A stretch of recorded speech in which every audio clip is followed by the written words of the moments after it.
मसीह की मसीह में प्रिय भाइयों बहनों, आज हम लोग देखेंगे कि मत्ती रचित सुसमाचार 10 अध्याय का 28 पद और 28 पद से लेके 30 पद तक हम लोग देखेंगे, 31 पद तक कि हम के किससे डरे। इसके विषय में डरना हम लोग को किससे है।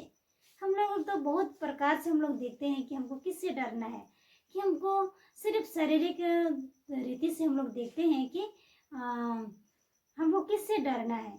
हमें यदि हम लोग डर किस चीज़ का रहता है कि हम लोग कोई चीज़ गलत करते हैं तो डर रहता है, कोई चीज़ व्यभिचार होता है तो डर लगता है, कोई चीज़ चोरी होता है तो डर लगता है। पर सचमुच में किससे डरना है हमें, ये चीज़ को हम लोग आज देखेंगे।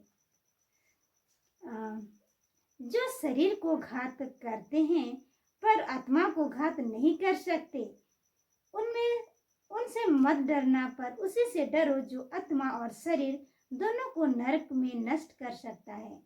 क्या कहते हैं वचन कि तुम उससे डरो, शरीर को नष्ट करेगा उसके लिए मत डरो, परंतु किससे डरो जो शरीर और आत्मा दोनों को विनाश में पहुंचाएगा, नष्ट कर देगा। उसके सम्मुख तुम डरो, उसके लिए तुम डरो, उसके लिए तुमको भय करना है, डरना है। बताते हैं, क्या पैसे में 2 गौरियां नहीं बिकते, तो भी तुम्हारा पिता की इच्छा के बिना उनमें से एक भूमि पर नहीं गिर सकती। क्या कहते हैं, यदि पैसा भी तो हमको 2 गौरियां मिलता है, फिर भी उसमें क्या करते हैं, परमेश्वर पिता की इच्छा के बिना वे भी भूमि पर नहीं गिरते हैं। 30 में, तुम्हारे सिर के बाल भी सब गिने हुए हैं। क्या कहते हैं 31 में कि तुम्हारे जो सिर का जो बाल है वो भी क्या हुआ है, गिना गया है।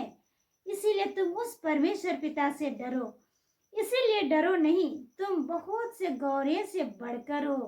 क्या कहते हैं, इन सारी चीजों से तुम डरो मत, तुम बहुत ढेर सारे गौरियों से क्या हो, बढ़कर हो।